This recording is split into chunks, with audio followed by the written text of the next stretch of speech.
This is Castle Ravenloft as described in the second edition AD&D module House of Strahd, although it maps pretty well to the original i6 first edition AD&D module as well.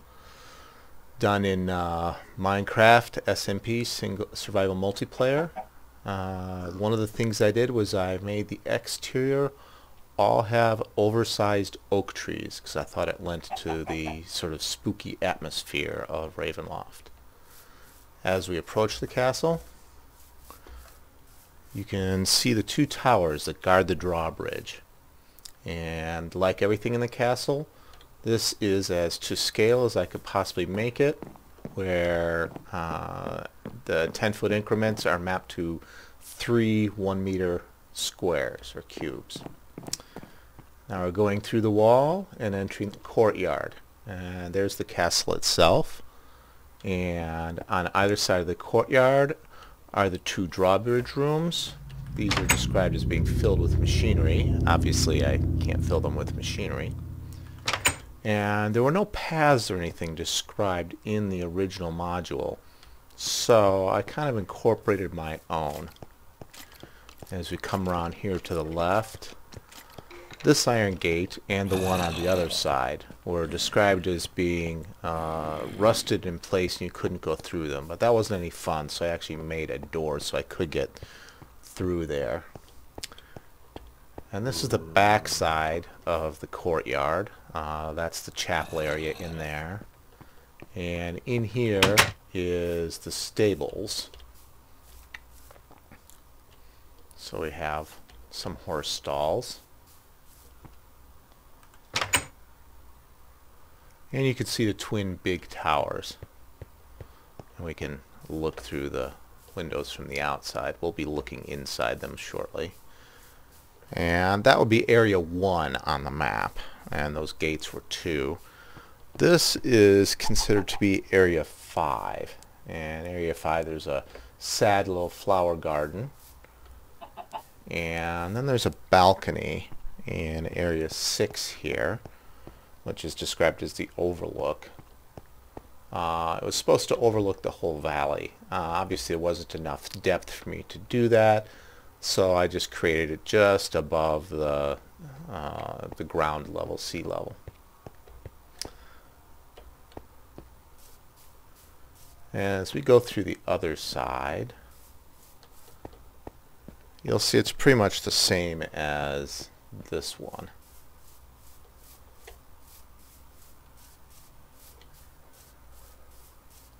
And we'll get back around into the front and we'll go inside.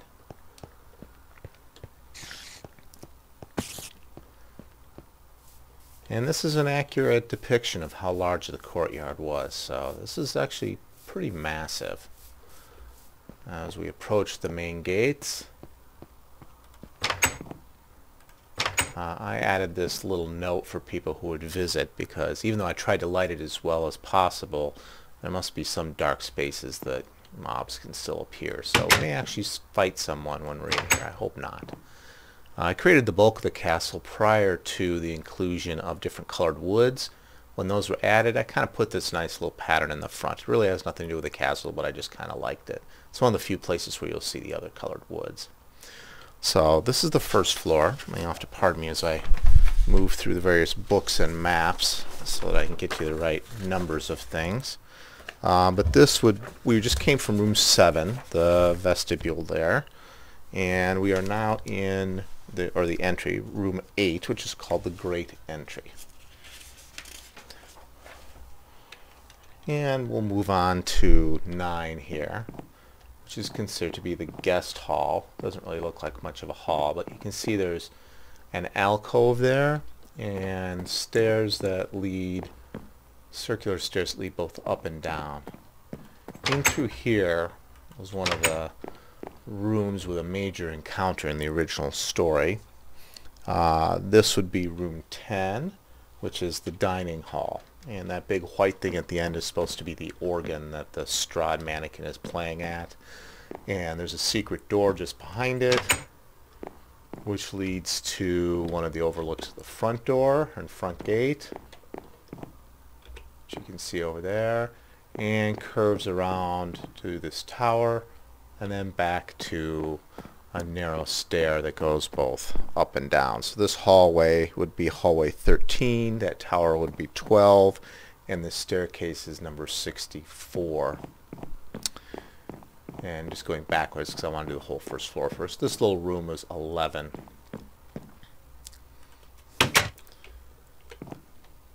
So this is the dining room here. We're going to back out of this. We're going to do the rest of the first floor before we move up through the castle. So this is the big hallway here would be area 14, which is called the Hall of Faith. And the Hall of Faith, you come down into the chapel. That chapel was room 15. And here would be the great altar with all the claw marks of Strahd as he sorrowfully ripped at it after the death of his love. And there are staircases going up on both sides. This one in particular is a grand staircase. It goes all the way up and all the way down. And as we'll see when we get up there, it has a hollow center. But for right now, I'm just going to... Oh yeah, and I had to put these lights in because mobs kept spawning in here. Just going to go up to the overlook on this, which we'll see again from a different angle. This is where the thrones were, the pair of matched thrones that overlooked the altar. So let's go back down and back out to the main entry. Hopefully you don't get too lost in here. It can get quite mazy without a map. It's up to you if you want to have the map with you as you look through this video. So this is the main staircase that leads up to the second floor. So it's going to bring us up to, make sure I got my pieces right here, this landing, which is 18 in the maps. And from 18, we have these twin stairs on either side, which lead to the throne room. The throne room had the backwards facing throne in it. And then there are 3 doors leading off from this. We'll do this one first. This is supposed to be a secret door, but it's really hard to do secret doors in Minecraft. You can do them with sticky pistons and whatnot, but they take a tremendous amount of space that I just didn't have. And here's another tower room, once again overlooking the main entrance. And another instance of room 11, sitting above the first one.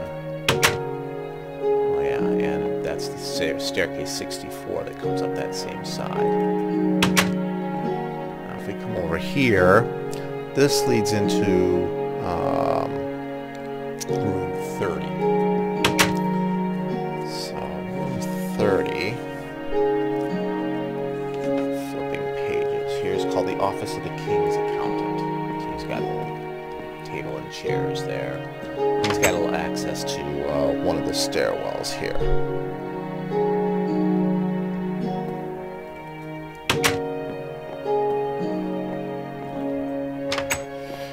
And then this area here is 26, and that's just called the guard post.